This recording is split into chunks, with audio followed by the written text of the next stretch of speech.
E pessoal, o Bitcoin nesse momento aqui cotado nos 84 mil dólares, né? Não tá caindo muito baseado nas últimas 24 horas, mas quando a gente pega aqui a performance mensal, caindo 12%, a performance de 3 meses, que nem atualizou aqui de 3 meses.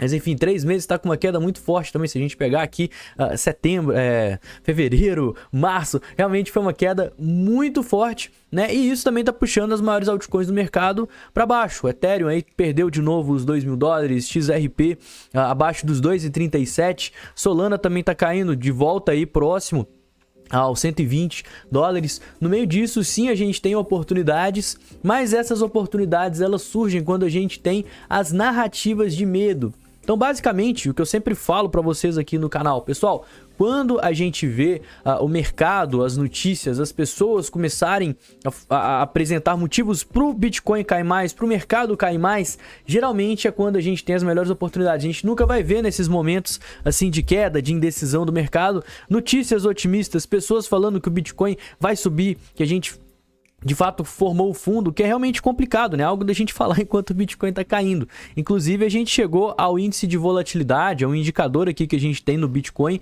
no nível de 3,6, em meio à maior incerteza do mercado, com as notícias que a gente teve agora nas últimas semanas, né? Então, a gente não chegou a ver o indicador tão alto igual ele está agora, desde agosto do ano passado, né? Então, a gente teve uma queda na volatilidade no começo...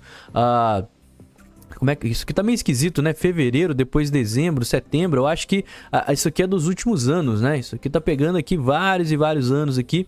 E agora é setembro de 2024 e agora a gente está aqui em 2025. Então esse indicador aqui ele está pegando um prazo longuíssimo do Bitcoin, praticamente toda a sua história.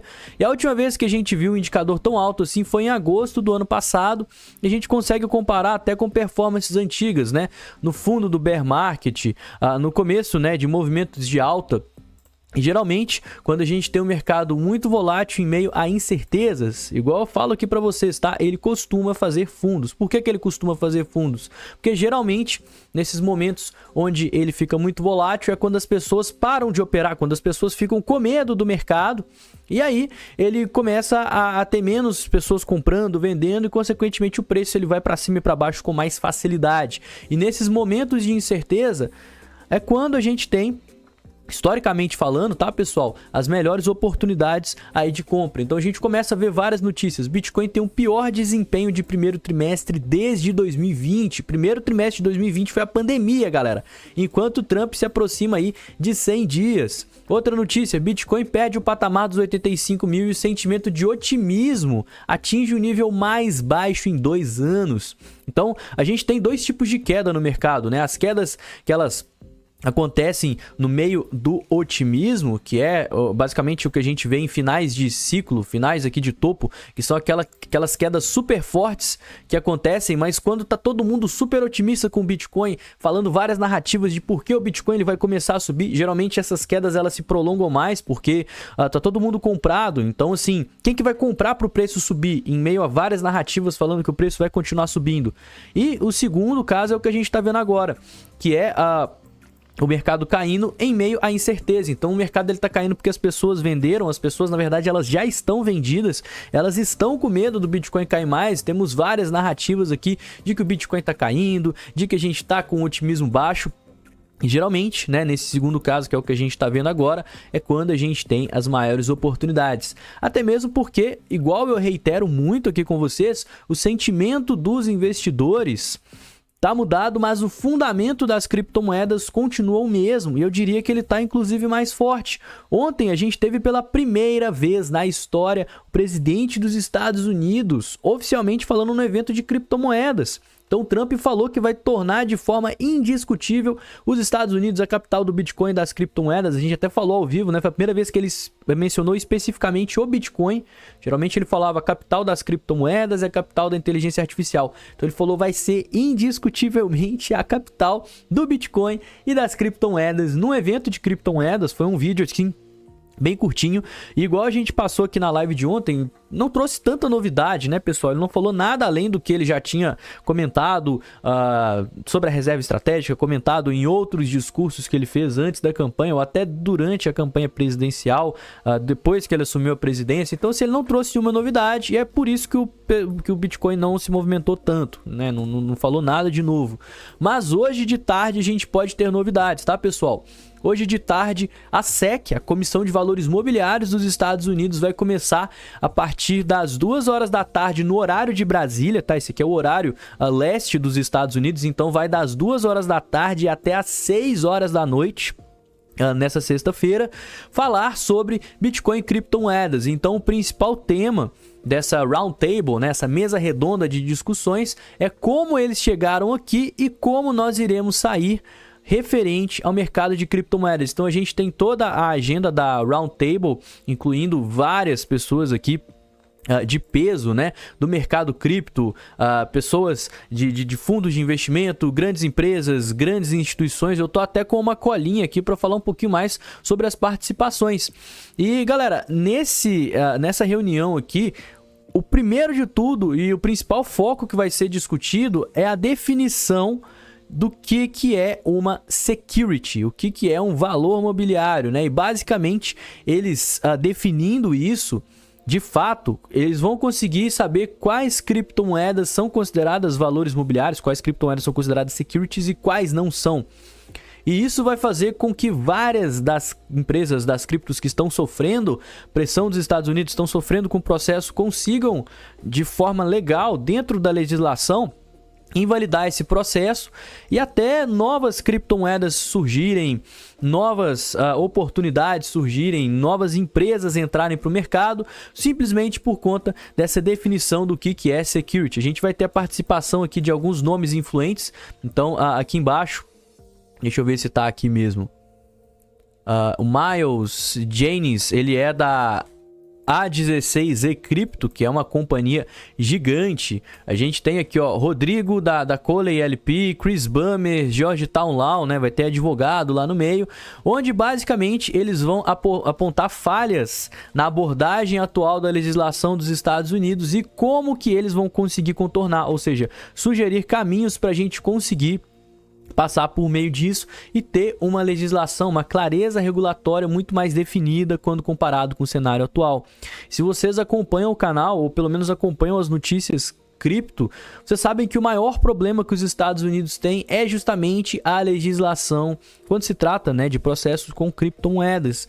Então é realmente complicado, porque muitas empresas querem entrar para o mercado, querem investir em Bitcoin, querem investir em criptomoedas, lançar sua própria criptomoeda, corretoras querem ir para os Estados Unidos e tudo isso fomenta o mercado cripto e elas são impedidas por falta de clareza regulatória. Então abre uma empresa que começa a ofertar serviços de criptomoedas, chega a SEC, processa ela e fala: você não pode, porque você está ofertando um serviço que não é regulamentado pelo mercado americano. Então, a criação de leis e regras nesse cenário nos Estados Unidos é muito bom para as criptomoedas, porque vai trazer dinheiro para dentro do mercado, o que faz, obviamente, o mercado subir.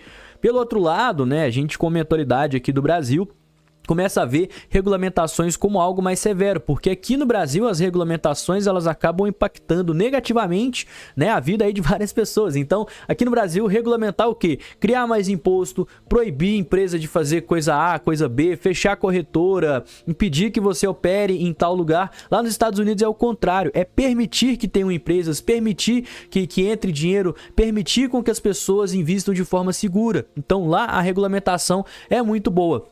Além do mais, eles devem trazer sinais para o futuro do setor cripto dos Estados Unidos discutindo isso. E no final a gente vai ver aqui o Town Hall, que basicamente vai permitir com que as pessoas proponham questionamentos a todos os que estão participando lá desse painel na SEC, ou seja, é questionar como que vai ser as medidas, como que eles pensam fazer, e no final eles vão chegar aí num denominador sobre os próximos passos para trazer aqui um cenário mais claro para as criptomoedas. Então, para mim vai ser algo muito bom. Hoje não vai ser estabelecido nada, não vai ser decidido nenhuma lei, simplesmente vai ser o passo inicial que a gente vai ter para isso. Mas a SEC, falando de criptomoedas e provavelmente trazendo possibilidades mais amigáveis para o mercado cripto, muito provavelmente vai resultar aí numa clareza regulatória nos Estados Unidos, o que vai impactar positivamente o mercado, igual eu falei aqui agora. Tem um pessoal que já está colado aí, gráfico, né? Outra coisa ainda falando da SEC, pessoal. A SEC, eu vou até traduzir esse post aqui, ó. Ela assumiu a divisão de finanças corporativas, onde eles decretaram que as atividades de mineração em solo, ou seja, mineradores que mineram criptomoedas sozinho ou em grupo, empresas, não são consideradas transações de valores mobiliários. Ou seja, a partir de agora é 100% permitido minerar Bitcoin no Brasil, nos Estados Unidos, ter lucros com relação a isso, investir em empresas de mineração, que meio que já acontecia antes, mas parte das criptomoedas, Bitcoin tudo bem, mas outras criptomoedas que funcionavam através da prova de trabalho sofriam processo com a SEC. Então isso também vai fomentar o mercado cripto. E novamente, a gente está vendo, ó, notícias de queda no mercado, volatilidade do Bitcoin, incerteza, pior desempenho desde 2020, com 100 dias de Trump, otimismo no nível mais baixo em 2 anos, enquanto a SEC, que sempre foi contra as criptomoedas, está a favor do mercado, está aprovando aqui leis para a gente ter benefício aí em vários tipos de mineração envolvendo criptomoedas, não só o Bitcoin. Cara, a empresa do Donald Trump, igual a gente falou, investindo, o Donald Trump presente em eventos aí de criptomoedas. Então, para mim, o fundamento ele tá muito forte, tá? Não tem motivos aqui pra gente falar em bear market. Por agora, o Bitcoin ele continua numa forte tendência de alta, ele está agora no seu suporte mais importante, daqui a pouquinho a gente vai passar no gráfico, mas basicamente ele está fazendo aqui divergências de alta, que é um setup assim, extremamente assertivo, né? E assim, galera, o Bitcoin está subindo há mais de 2 anos. Agora ele está passando por um momento de correção, mas é um momento de correção que, cara, ele sempre faz correções aí de 20%, 30% em movimentos de alta. Inclusive, nesse mesmo período de 2 anos, ele fez aqui, ó, 23 ele fez correção, 24 ele fez correção, agora em 25 ele tá fazendo correção.